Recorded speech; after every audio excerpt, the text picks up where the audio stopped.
नमस्कार मित्रांनो, स्वागत आहे तुमचं आपल्या करंट अफेअर एमपीएससी या युट्यूब चॅनलवरती. तर आज आपण बघणार आहोत आपल्या देशाचे वास्तविक प्रमुख म्हणजे पंतप्रधान, प्राईम मिनिस्टर ऑफ इंडिया. तर यांच्या बाबतीत आपण बघूयात थोडक्यात.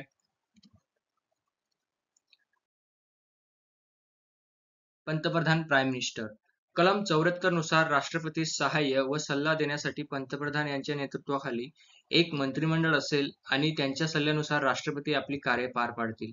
घटनेनुसार राष्ट्रपती नामधारी प्रमुख असतात, तर पंतप्रधान वास्तविक कार्यकारी प्रमुख असतात. म्हणजे ज्याही ठिकाणी जेही कार्य चालतं त्या ठिकाणी वास्तविकता पंतप्रधान हे कार्य करत असतात, तर राष्ट्रपती हे फक्त नामधारी प्रमुख असतात. राष्ट्रपतीच्या नावाखाली पंतप्रधान हे काम करत असतात. तर नेमणूक बघूया मित्रांनो. घटनेत निवडीसाठी किंवा नियुक्तीसाठी अशी कोणतीही विशेष पद्धत नाही. कलम 75 नुसार राष्ट्रपती पंतप्रधानांची नेमणूक करतील, मात्र लोकसभेतील बहुमताच्या पक्षाच्या नेत्याला. पंतप्रधान नेमणुकीबाबतचे राष्ट्रपतीचे स्वेच्छाधिकार. लोकसभेत बहुमत नसतानाही सर्वात मोठ्या पक्षाच्या किंवा युतीच्या नेत्यास पंतप्रधान पदाची शपथ देता येते. मात्र एका महिन्यात विश्वासाचा ठराव मांडावा लागतो. याचा वापर पहिल्यांदा 1979 मध्ये मोरारजी देसाई सरकार पडल्यानंतर तत्कालीन राष्ट्रपती नीलम संजीव रेड्डी यांनी केला. त्यावेळी चरण सिंग यांना पंतप्रधान केले होते. पंतप्रधान पदावर असताना मृत्यू. पंतप्रधान निवड नेमणूक स्वेच्छाधिकार आतापर्यंत असे 3 वेळा झालेले आहे. नेहरू आणि शास्त्रीचा मृत्यू. त्यावेळी राष्ट्रपतींनी गुलजारीलाल नंदा यांची पंतप्रधान म्हणून निवड केली. 1984 मध्ये इंदिरा गांधी हत्या झाली, त्यावेळीच राष्ट्रपतींनी राजीव गांधी यांची पंतप्रधान म्हणून नेमणूक केली होती. समोर बघूयात. बहुमत नसताना पंतप्रधान नंतर बहुमत सिद्ध असे 8 वेळा झाले. चरण सिंग 1979 मध्ये, व्ही पी सिंग 1989 मध्ये, चंद्रशेखर 1990 मध्ये, पी व्ही नरसिंहराव 1991 मध्ये, अटल बिहारी वाजपेयी 1996 मध्ये, एच डी देवगौडा 1996 मध्ये, आय के गुजराल 1997 मध्ये आणि अटल बिहारी वाजपेयी 1998 मध्ये. तर 1997 चा सुप्रीम कोर्टचा निर्णय बघा काय म्हणतो.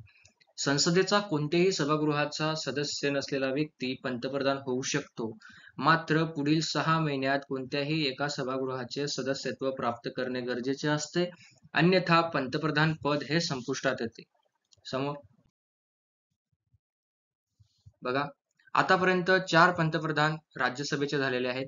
1966 मध्ये इंदिरा गांधी, 1997 ला आय के गुजराल, 1996 ला एच डी देवगौडा, 2004 मध्ये मनमोहन सिंग. आता बघा, इंग्लंडमध्ये पंतप्रधान हे लोअर हाऊसचे सदस्य असते. हा महत्वाचा पॉईंट आहे, हा लक्षात ठेवा. इंग्लंडमध्ये पंतप्रधान हे लोअर हाऊसचे सदस्य असतात. तर शपथ बघूयात. राष्ट्रपती देतात यांना, पंतप्रधान यांना शपथ राष्ट्रपती देतात. पदाची शपथ आणि गोपनीयतेची शपथ अशा 2 शपथी देतात. पंतप्रधान या नात्याने शपथ दिली जात नाही, तर त्यांना केंद्रीय मंत्री या नात्याने शपथ दिली जाते.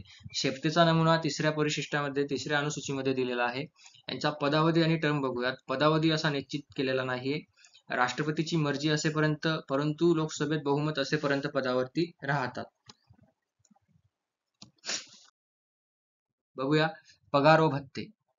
संसदीय कायद्याद्वारे वेळोवेळी निश्चित संसदेच्या सदस्य इतका घटनेत असा निश्चित केलेला कोणताही पगार नाही. पंतप्रधानाचे कार्य व अधिकार बघूया. अधिकार व कार्य. केंद्रीय मंत्रिमंडळातील इतर मंत्री राष्ट्रपतीकडून पंतप्रधानाच्या सल्ल्यानुसार नेमणूक करतात. म्हणजेच पंतप्रधान ज्यांच्या नावाची शिफारस करतील त्यांचीच मंत्रिपदी नियुक्ती होते. म्हणजे जेही कॅबिनेट मंत्री किंवा राज्यमंत्री होतात, ज्यांच्या नावाची शिफारस पंतप्रधान राष्ट्रपतीकडे करतील त्यांचीच मंत्रिपदी नियुक्ती होत असते. तर बघा, स्वातंत्र्यानंतर जन्मलेले पहिले पंतप्रधान हे नरेंद्र मोदी आहेत. सलग 3ऱ्यांदा सत्तेवरती येणारे व दुसरे बिगर काँग्रेसी पंतप्रधान हे नरेंद्र मोदी आहे. बघा, महत्वाची कार्य बघूयात. पंतप्रधान नीती आयोग, राष्ट्रीय एकात्मता परिषद, आंतरराज्यीय परिषद आणि राष्ट्रीय जलसंपदा परिषदेचे हे अध्यक्ष असतात. सेवांचे राजकीय प्रमुख म्हणून कार्य पंतप्रधान बघतात, तर सेवांचे घटनात्मक प्रमुख म्हणून कार्य राष्ट्रपती बघतात. तर पंतप्रधान बाबतचे महत्वाचे विश्लेषण, विशेषण आणि ट्विट कोणी कोणी काय केलंय ते बघूयात. लॉर्ड मॉर्ले समानांमधील पहिला, विल्यम गोंड ताऱ्यामधील चंद्र, जेनिंग्स ग्रह ज्यांच्या भोवती फिरतात असा सूर्य, मनरो म्हणतो शासन संस्थेच्या जहाजाचा कॅप्टन आणि रॅमसे मुईर म्हणतो the steersman of steering wheel of the ship of state. तर बघा मित्रांनो, आज आपण पंतप्रधान यांच्या बाबतीत शॉर्ट मध्ये काही जी इन्फॉर्मेशन बघितली ती आपल्याला खूप महत्त्वाची आहे. प्रत्येक परीक्षेसाठी महत्त्वाची. तुम्ही डायरेक्ट एक्झामची तयारी करत असाल किंवा एम-पी-एस-सी करत असाल, सरळ सेवा करत असाल, कोणतीही एक्झाम करत असाल त्यासाठी खूप महत्त्वाची इन्फॉर्मेशन आहे मित्रांनो.